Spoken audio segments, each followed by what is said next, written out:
6:30 here Tuesday morning. That means it is KCIM Sports Rewind time. Thanks, guys, for showing up. You didn't show up too early for the show, thankfully, you know. Well, we wanted to make you a little nervous. Yeah, it's not like we need to prepare, actually have a list of things to talk about or anything like that. So. We've done this show for, 14, 15, 16 years. We've prepared like twice. Yeah, those were two really good shows, too. Yeah, I just probably our more Hall of Fame shows. Yeah. So we've got a little birthday to mention. Celebrating his birthday this past week was a Mr. Jeff Honnold. Yeah. So was it number 56, he said? I somewhere in that area. I apologize to him that I'm not exactly for sure how old he is. 58? But he might have been 62 or 60, so. Who knows? Yeah. Pushing 70. Yeah. He just acts like that is all. He does. But, he had a birthday on Sunday, and he loves being a grandpa, loves, sports. And, I talked with Jeff Storyhan that night. We had a picture of him eating some cheesecake down at Spaghetti Works here a few years ago. That picture now has to go into our Hall of Fame simply because it closed like 6 months later. So we'll never eat at Spaghetti Works ever again. So I never ate at Spaghetti Works. Yeah, that was the only time I ever did. Did you? Yeah. We were at state wrestling a couple of years ago and had a little bit of time and walked down and grabbed a meal there. And they all ate cheesecake for dessert, so we make sure we snapped a photo of Jeff Downing. And that was one of those that I threw out on Facebook the other day. So Also helping you out with the state tournaments, the state wrestling tournaments. So Jeff going to be back behind the mic here as you guys start coverage for all that. So we're going to deal with all that. We're going to get into wrestling because girls state wrestling. It's like the 1st and 2nd of February. It's a week from this Thursday and Friday. And state qualifying is coming up this Friday. Now Honnold is supposed to help me after all of this. There might be the chance that he leaves us. It'll be just me and Bill Kane. Yeah, so. He'll start the broadcast and go, well, Jeff slammed me on the air, so I'm just going to walk away from right now. Yeah. I wouldn't blame him for it, honestly. I wouldn't either. So before we jump into the whole Caitlin Clark thing, we are going to talk about that a little bit here. I got a trivia question for you guys. NFL playoffs. Did you see, by the way, the Bills and the Chiefs drew 40 million people to watch that game? I'm not surprised. That rivalry, if you want to call it that, it's big, and those games are always good. Yeah. Did you watch, Casey? Yeah, I did, and I actually watched after I got done with the game, I was scrolling through Twitter, and I saw a Korean version of somebody calling the game when Tyler Bass missed the field goal, and I thought that was cool. It doesn't surprise me there's 40 million people watching that game. I mean, the first Chiefs road playoff game, and it happens to be against the Bills. So Yeah. I'll tell you a funny one. So I call my mom on Sunday night at 5:23, and she answers the phone, and she goes, "Yes, Jeff." And I says, "How you doing?" And she goes, "Well, Mahomes is on here soon." And I said, "Yeah, no." And she goes, "Well, there's football, Jeff." And I'm like, "Yeah, Mom, I know. They haven't kicked yet." And she goes, "Yeah, I know at 5:30. And I'm like, "Mom, I'll be off the phone with you by 5:30. You'll be okay." She goes, "Well, Mahomes is on." So all those years she called you and you're like, "Mom, I'm at a game. I gotta go. Yeah. The roles have changed. My mom is a huge NFL and football fan right now and loves Patrick Mahomes to death. Absolutely. Well, that's how you get 40 million people to watch anything anymore. Yep. That's crazy. Yeah. And by the way, for all the Bills fans that feel bad about them missing the field goal, suck it up. You know what? I'm a Vikings fan. I've been watching the Vikings blow last-minute field goals for decades now, so just grow up. All right, I think I said my piece. I would have been fine with the Chiefs loss, but it didn't happen. So yeah, I would have too. Yeah. I looked at Steve Blackburn, our salesperson, huge Kansas City fan, Kansas Jayhawks, Kansas City Chiefs fan. I said, "Don't you guys get sick of winning a little bit? Come on." Yeah, no. I will say I don't dislike Kansas City, but after this 6-year run, I'm ready for them not to be there. So I don't like Baltimore, but there's almost a part of me that's pulling for Baltimore coming up this weekend. It's going to be tough. It is. Yeah. Baltimore, I think, might be the best team in football the way they've played the last 2 months of the season. So. Although maybe the greatest thing about that game, a shirtless Jason Kelsey. Yeah. That was hilarious. That dude knows how to have a good time. He does. And I heard something last night. I was listening to a podcast while I was typing up stories, and that was the first time he actually met Taylor Swift. They had, conversed through, social media and stuff, but that was the first time they ever met in person.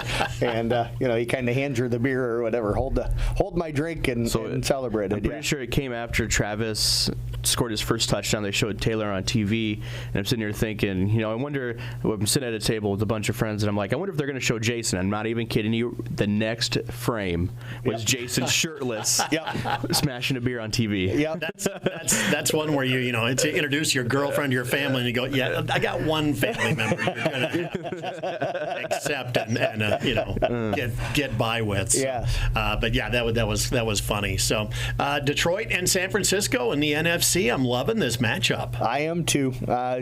Like San Francisco, always kind of grew up, of course, with Roger Craig and Tom Rathman and all those guys playing for him years and years ago.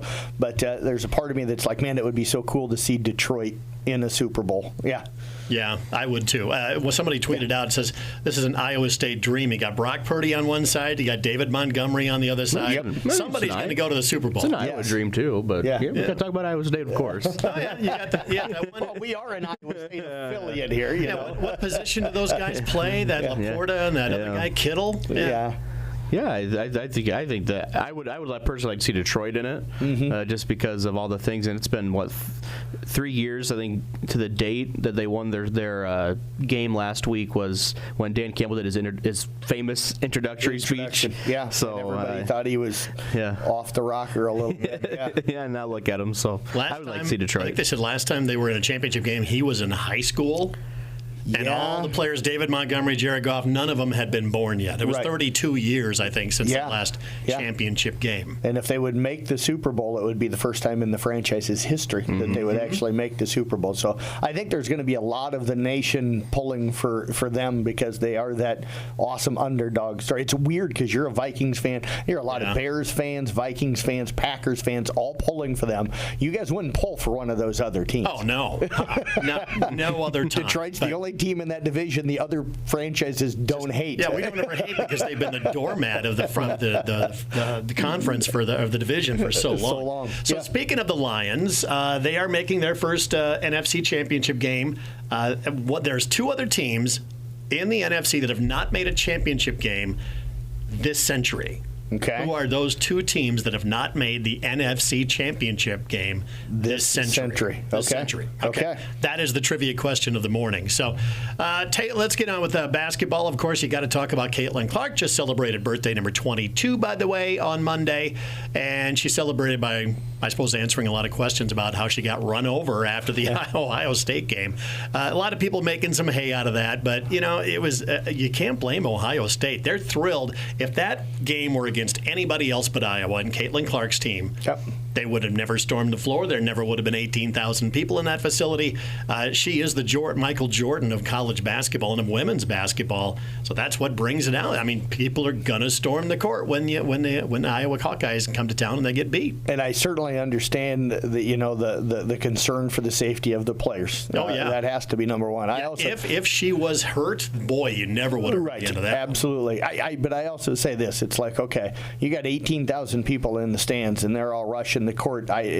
You had to have needed extra security there, but I don't know if it's going to matter how much security you have. If you got 18,000 people trying to get on the floor, they're going to get there. The other nut thing for Iowa, is that you got to figure Ohio State didn't have extra security, so they didn't go into the game anticipating winning that basketball game and having to worry about it. And I heard also on that podcast I was listening to last night, they kind of talked about it. They're like, you saw a lot of the Ohio State fans kind of looking at each other going, we won. What do we do? There was like you don't see many court stormings, and stuff like that. So it was almost at first like they weren't for sure how to react to that, and stuff. But yeah, just glad that that Caitlin Clark is okay. I mean, if Iowa would have blown a 12-point lead, there would have been no court storming. Said, of course, by the Iowa fan. I said this before we got on air. I think if it would have happened to anybody else, this would be a non-issue. But because it happened to, Caitlin, it's a big issue. And I think nobody's at fault. It's something that happens, and I think court storming's a part of basketball. It is. But I think that just kind of shows why maybe some some teams, some universities are kind of saying, hey, no, we don't do this because of the safety of the players, leaving the court, because something more serious could have happened, but it didn't. That's just my 2 cents on it. But what I don't get is all the people on social media saying that she was faking it, and that was crazy to me. Yeah, the personal attacks on her, I think, are a little ridiculous. I know that college kids aren't high school age kids, but they're still 18 to 22, 23-year-old kids, and it's amazing to me how adults will call out high school to college age kids by name on social media, and not just by name, but tag them in the post, and it's absolutely it's childish, it's ridiculous, and it doesn't need to be happening. I mean, it happened when Caden Proctor flipped. Yep. And I know somebody that I live in a household with that didn't say anything, but that didn't tweet or anything, but that didn't have very nice things to say after it happened, and now look how that turned out. So. Well, I mean, the same thing happened with Dylan Raiola when he chose Georgia over Nebraska. A year and a half ago, a lot of Nebraska fans were upset, and I don't know how many tagged, but they were, making comments, and then all of a sudden, a week before signing day, he flips back to Nebraska. So now all of those, idiot Nebraska fans that, went out onto social media to vent their frustrations kind of got to eat their own words because he's now at Nebraska, and now all of a sudden they're loving him. Yeah, it's like, it's an 18-year-old kid. Allow them to be able to make the decision that makes them the most happy. Whether you like it or not, who cares? It's not about you. It's about them and what they want to do and what's best for them. Now, storming the court, storming the field, I don't know about you guys. I think I can speak for all of us here saying I've never stormed a court, I've never stormed a field, but I have stormed a buffet or two in my time. I've done a lot of those. Look at me. But I've had to hurt people getting the wings. I will say that I stormed the field. I don't remember the exact year, but it was the year that Iowa State knocked off Oklahoma State up there at Jack Trice when Oklahoma State was undefeated and ranked number 2. But I will say that it was the slowest storming of the field by a fat old guy that you've ever seen, because I was in the end zone and it took a long time to crawl over the railing and drop down to the field. So the field was already full by the time I got myself out there. So what cracks me up is sometimes you hear one of these reporters saying, I just had to run. Otherwise, I would have gotten run over. Yes. So you had to join in a little bit on the that. only thing I wonder is with the safety thing again is one, I know the opposing team wants to get off the field or the court as quickly as they can, but I wonder if you need to have the teams now bunch up together and have security kind of lead them through the crowds that are coming out. I don't know if that's a way, just trying to think of a way to be able to get the opposing teams and coaches off of the court safely, is to have security get out onto the court, surround the opposing team as they meet up by their bench, and then lead them through the crowd and get them off the court. And I think another thing is that when you see a lot of teams go through the handshake line and then there is court storming, they're able to leave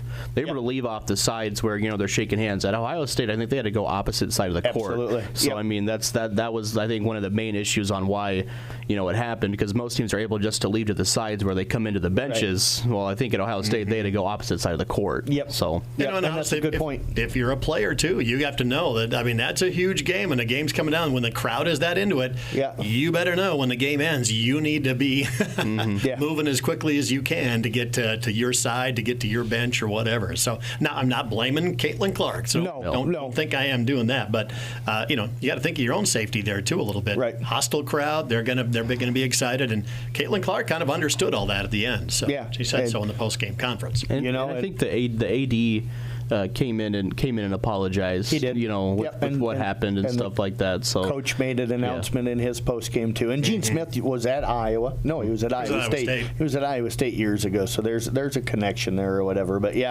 I'm sure that the Ohio State administration felt really, really bad. If you want women's basketball to continue to grow, the last thing you need is Caitlin Clark to get injured with a court storming and not be able to play. But that was the greatest thing for women's college basketball, is having court storming going on for that. It puts them on the map. It does. And you said the girl that actually ran out was part of the Ohio State social media, and she had her camera up trying to film. Yeah, she was running out there with her phone up above her head. She was trying to film and get shots to be able to put out on their social media. stuff and everything. So, yeah, and, nowadays, there are people that complain about it, but people live on their phones. You can't go to a game without people filming almost everything that happens at a game. I mean, how many fights do you see now where instead of somebody trying to break up the fight, everybody's standing around holding their phone, filming the fight. So. Have you seen the picture when LeBron broke the NBA scoring record? No. So there's a shot of him from the back where he's pulling up for the jumper, and everybody behind the basket is sitting there with their phones up, trying to record to get the moment. They all wanted that magical shot, right? And the funny thing is 95% of them probably didn't get a shot that they'll probably want to keep.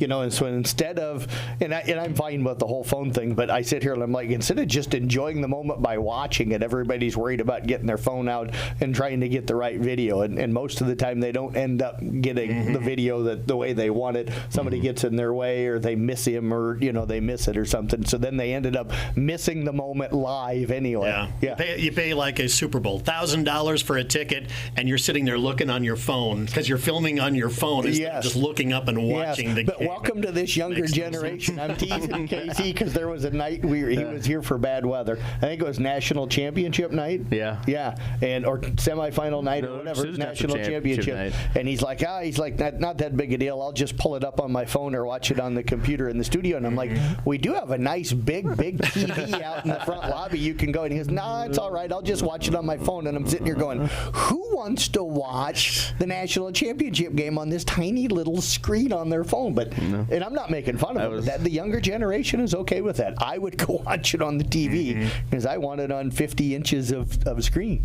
By the way, congratulations. I also announced earlier this hour that it was National Handwriting Day, and I said, you know who has the worst handwriting? Sports Director Jeff Blankman. Mine's pretty bad, too. And I tell Jeff when he comes in, or I threw you under the bus earlier, and here's what it is. And what did you sell me? I told him that, Casey a lot of times writes the names down when we go to media day, and I have to pull up the roster on Varsity Bound to figure out what the names are. It is bad. I will say it is bad. Do you write in cursive? No. Can you read cursive? No. Okay.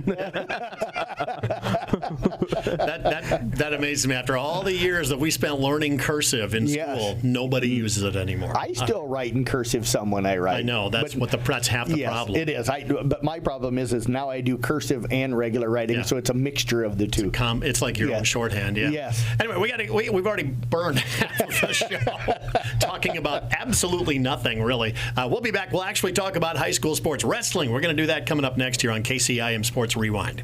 As the athletes at your house prepare for hard work and fun of the season, remember that St. Anthony Rehab Services provides physical therapy for any sports injury that may sideline your member of the team. Sports injuries can plague kids of all ages and keep them from playing the sport they love. Athletes will be under the direct supervision of a certified and licensed healthcare professional in the newly renovated sports performance facility. If an injury is keeping your athlete out of the game, call St. Anthony Rehabilitation Services at 794-5000 for sports injury and treatment rehab. KCIM Sports Rewind. It's Jeff Blankman, Casey Miners, and John Ryan along with you here this morning, and we're actually going to talk high school sports now. It seems like a long time since we've been doing it. We had the winter break, I guess, going on, and then the winter storms that kind of took over. But I tell you, it's coming down to it. Girls wrestling, 1 week from this Thursday and Friday is the state wrestling tournament for the girls. Yes. And it's in Coralville. And it's in Coralville again, down at Extreme Arena. And we'll have Jeff Honnold and Bill Kane on the broadcast. I'm going to be going down. If I can jump onto the broadcast for a while, I will this year. Otherwise, I'm going to be trying to get video interviews with all of the girls after their meets. And I'll get those posted to our CB Sports Network YouTube channel and the website as well. We're going to build a thing on the webpage similar to what we do down at State Track that we've done the last couple of years. So you'll get the wrestler, you'll get a picture of the wrestler in action, or a headshot of them, however works best for us.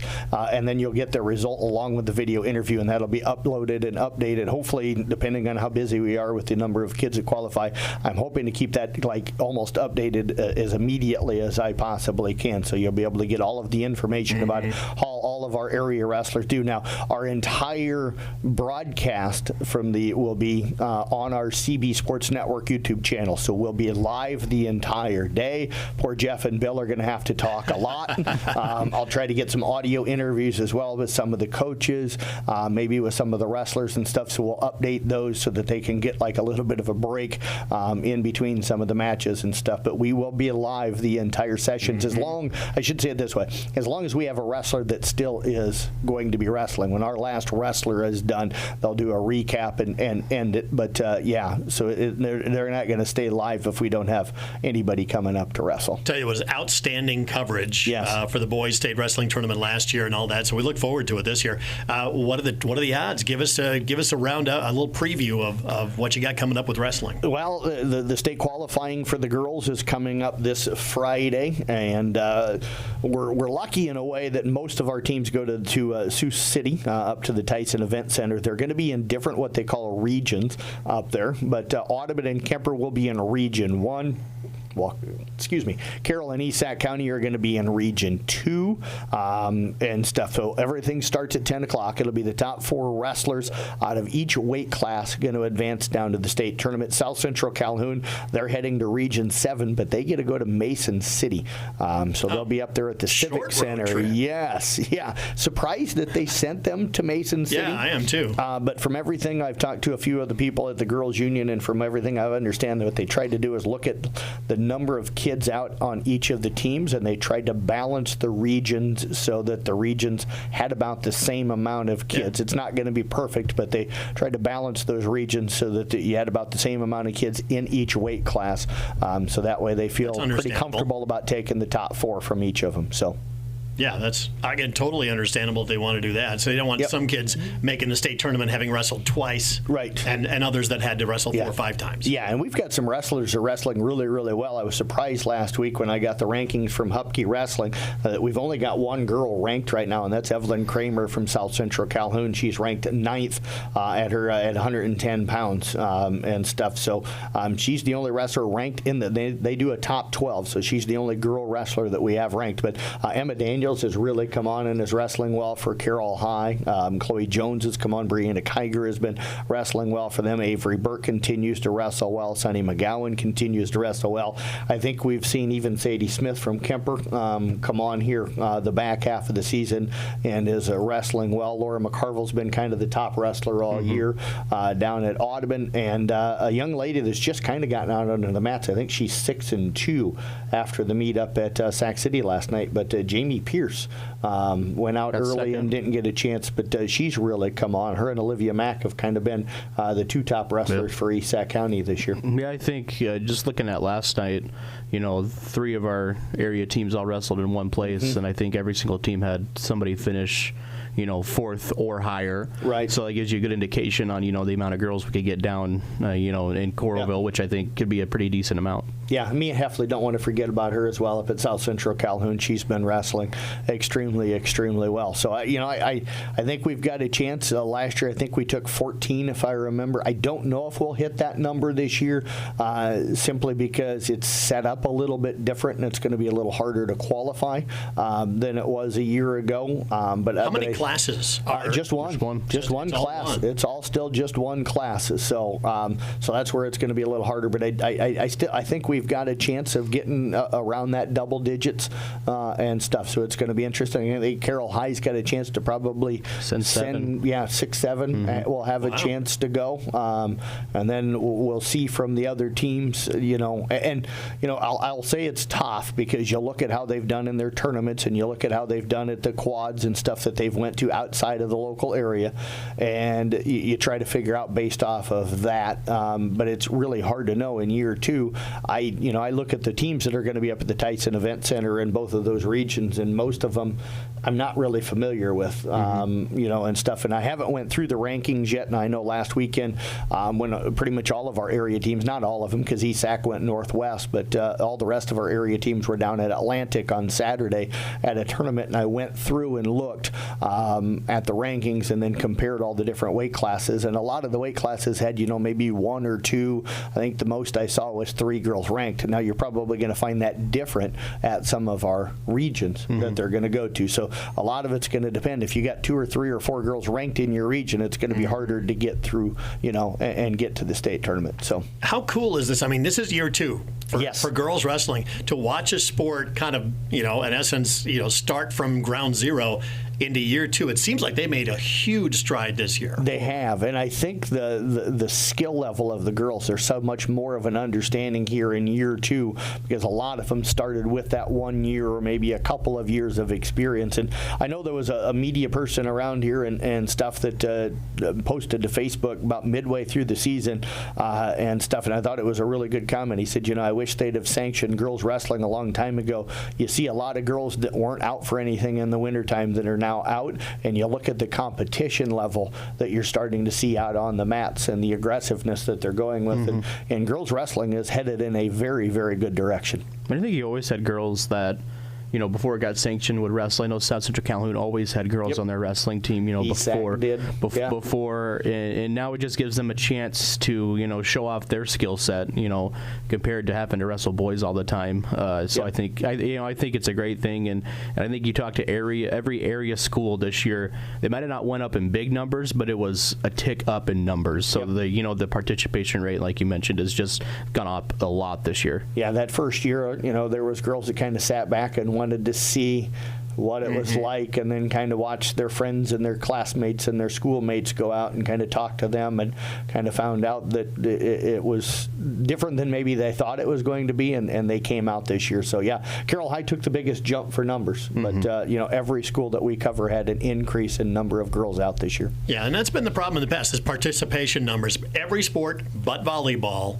saw declines. Yep. It's interesting to see this sport kind of growing and just kind of coming into its own, even though it's only 2 years in. Yeah, absolutely. And it's kind of funny in a way, because you hear a lot of basketball people talking, and I'm a basketball guy at heart and stuff, but they talk about how girls don't go out for basketball because they don't want to have contact with each other. Well, wrestling is nothing but contact, so it kind of throws that reason of girls not going out for basketball kind of out the window, because you've got a ton of girls right now that are wrestling, and there's no way you stay away from contact with wrestling. Yeah. All right, let's talk a little basketball. What's been going on there? Granted, we haven't had many games the last couple of weeks. How is this going to affect teams, you think, around the area, Casey? Yeah, Kemper's still hot.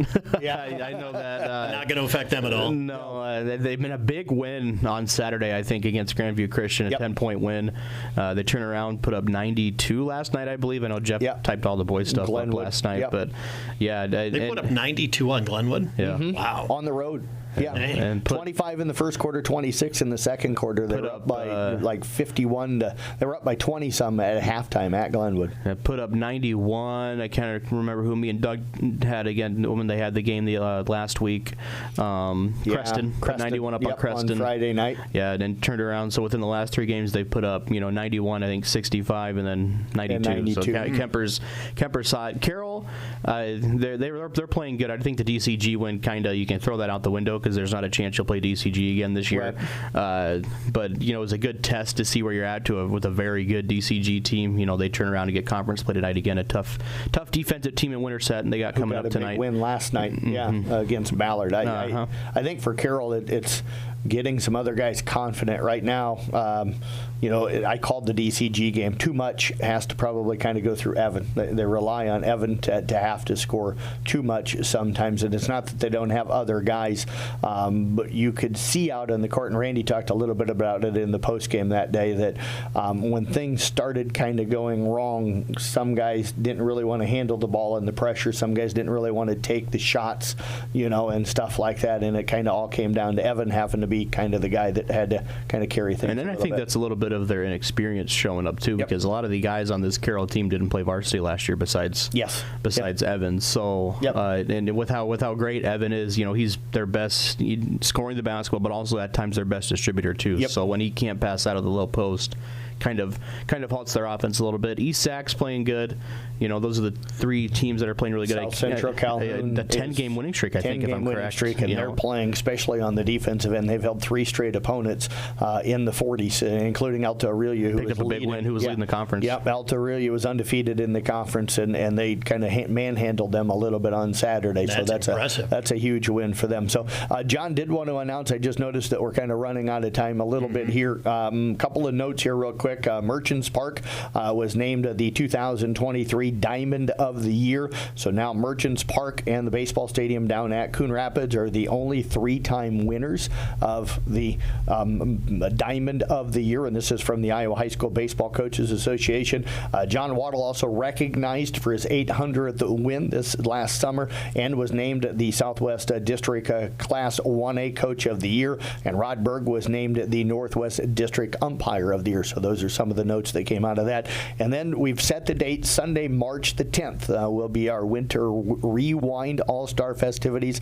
I'll get some full details coming out on that coming up here in probably in the next couple of days, so you'll see that online. But again, Sunday, March the 10th is when we're going to be hosting our All Rewind All-Star festivities for wrestling and for girls and boys basketball. All right, so we mentioned girls wrestling is 1 week from this Thursday and Friday in Coralville. When are we going to find out about playoff pairings and the boys wrestling? Girls basketball pairings are supposed to be coming out January the 29th or that week. That week, it'd be more than likely it'll be the 31st, but hopefully they'll put them out sooner. And then the boys basketball pairings should be out somewhere. They haven't announced an exact day, but somewhere probably in that same vicinity, except for Class 3A. We won't know where Carroll High plays when all the rest of the pairings. Yep. So.